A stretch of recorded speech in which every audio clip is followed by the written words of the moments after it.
Gérer notre absence et nos remplacements au boulot, dans nos différents engagements associatifs, municipaux. Anticiper l'école des enfants. Gérer nos contrats d'assurance, la voiture, la banque, la santé. Et puis le gros point de fin de parcours, la location de la maison. Tout ranger, nettoyer, en profiter pour trier, jeter, anticiper même jusqu'à la taille de la haie. Franchement, quand on voit ce que ça coûte en fatigue et en stress, on se demande pourquoi on fait tout ça. Hein? Pourquoi on fait tout ça? Parce que c'est un peu partir de son gravé, se reposer, partir en famille. Et parce que c'est super. Et puis, on l'a déjà fait une fois. Et c'était trop cool. Alors, on se la retente au Pérou?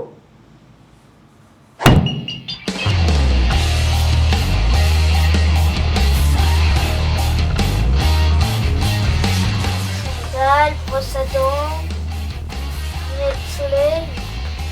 On a encore pour 10 heures. Pourquoi on n'est pas prêt?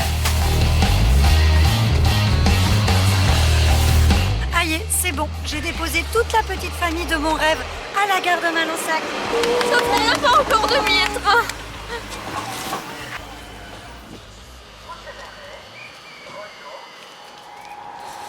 Ouf! On est enfin dans le train. La porte de la maison est fermée. Pour 5 mois et demi. Après tout le bazar qu'il y a eu, on est un peu moins stressé, quoi. En fait, ça fait trop bizarre de rien faire du tout après avoir fait plein de trucs pendant beaucoup de temps. Alors du coup, on est un petit peu perdu. Ça y est, nous voilà pour l'embarquement direction Lima. On va bientôt décoller. Là, on quitte le sol français qu'on va retrouver dans 5 mois et demi. Salut la France!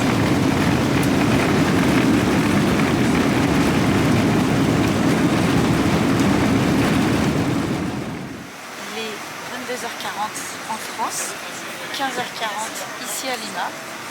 Voilà, on est sur le point de poser notre premier pied au Pérou.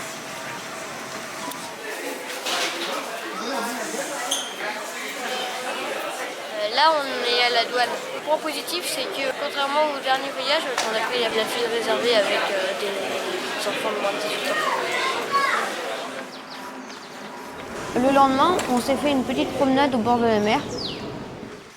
On est passé par le parc à regarder les oiseaux pour aller ensuite au marché. Il y avait des fruits, il y avait des petites patates, il y avait un peu de tout, une bonne ambiance. Et puis le lendemain, on va prendre le bus au centre historique, à Lima, comme il n'y a jamais du soleil. On savait pas pourquoi, on était de bonne humeur, on a regardé le ciel et puis on a su quoi. Il y a très peu de soleil à Lima et en plus, il ne pleut jamais. Tout est gris, tout paraît gris, le ciel et les bâtiments aussi, qui ne sont jamais lavés en fait par la pluie. Donc pour laver, il faut utiliser le tuyau d'arrosage.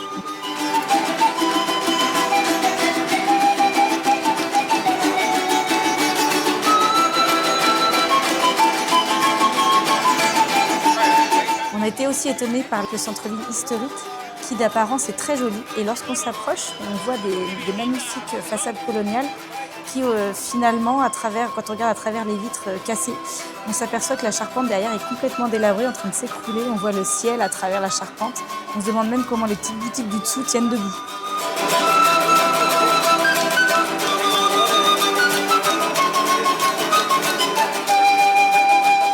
Alors on nous a dit qu'à Lima, il fallait manger du ceviche. Ce qu'on fait, c'est qu'on mange du ceviche. Miam.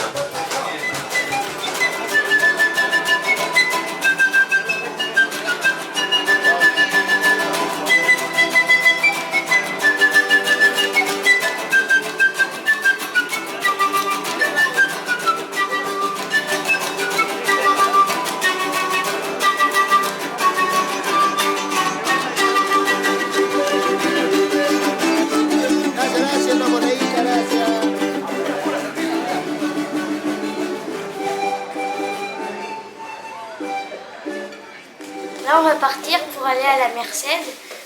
On va rester 2 jours et puis on va arriver à Sentir le Palma.